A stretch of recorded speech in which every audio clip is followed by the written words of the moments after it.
Welcome to the OOV Daily Reflection for Wednesday, January 12th. Today's first reading for the Daily Mass comes to us from the third chapter of the first book of the prophet Samuel. It reads, During the time young Samuel was ministered to the Lord under Eli, a revelation of the Lord was uncommon and vision infrequent.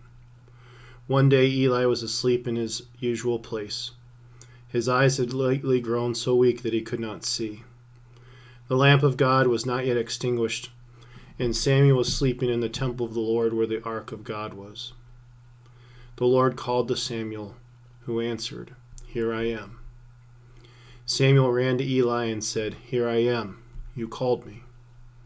I did not call you, Eli said. Go back to sleep. So he went back to sleep. Again the Lord called Samuel, who rose and went to Eli. Here I am, he said. You called me. But Eli answered, I did not call you, my son. Go back to sleep. At that time Samuel was not familiar with the Lord, because the Lord had not revealed anything to him as of yet. The Lord called Samuel again for the third time. Getting up and going to Eli, he said, Here I am. You called me. Then Eli understood that the Lord was calling the youth. So Eli said to Samuel, Go to sleep, and if you are called, reply, Speak, Lord, for your servant is listening.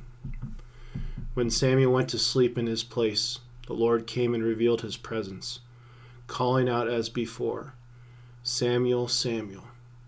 Samuel answered, Speak, for your servant is listening.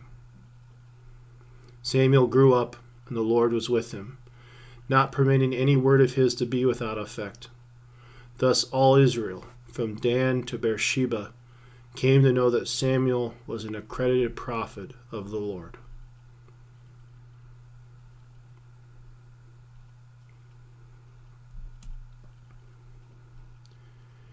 This situation had to be confusing for Samuel, especially when he was being told to go back to bed after thinking that he was woken by someone who was calling him. However, Samuel eventually was able to understand what was happening to him because his mentor Eli realized what was happening.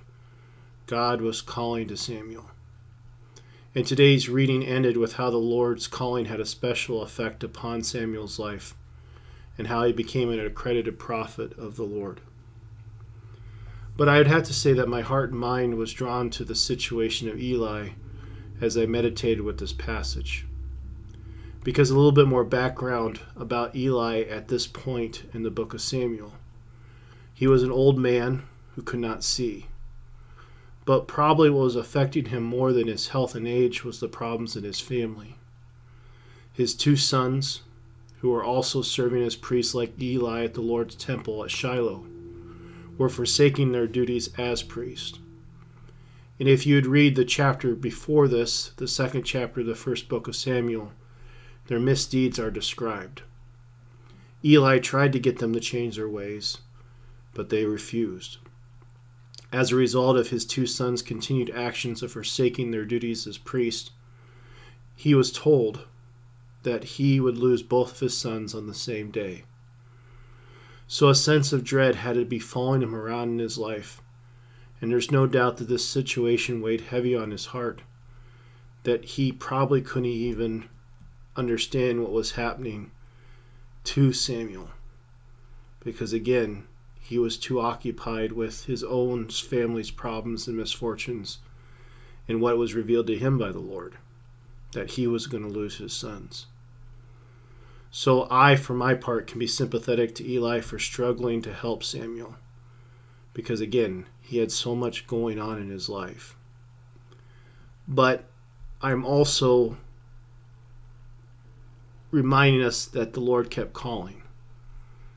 So even though Eli was not the greatest mentor, or maybe in some senses was struggling to be a good mentor, the Lord kept calling.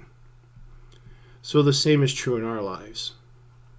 If we are struggling to hear his voice, God will keep calling. And again, we can struggle to hear his voice for any number of reasons. But again, we should not worry about missing his call. If we are faithful, he will be faithful. It just takes that openness of faith to get to the point where we hear his voice and respond to his will in such a way that it can transform our lives and transform the lives of others. So the words of Samuel should truly be our own. Speak, for your servant is listening.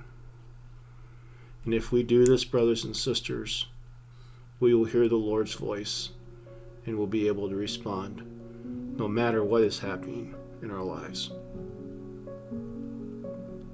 Our Lady of Victory, pray for us.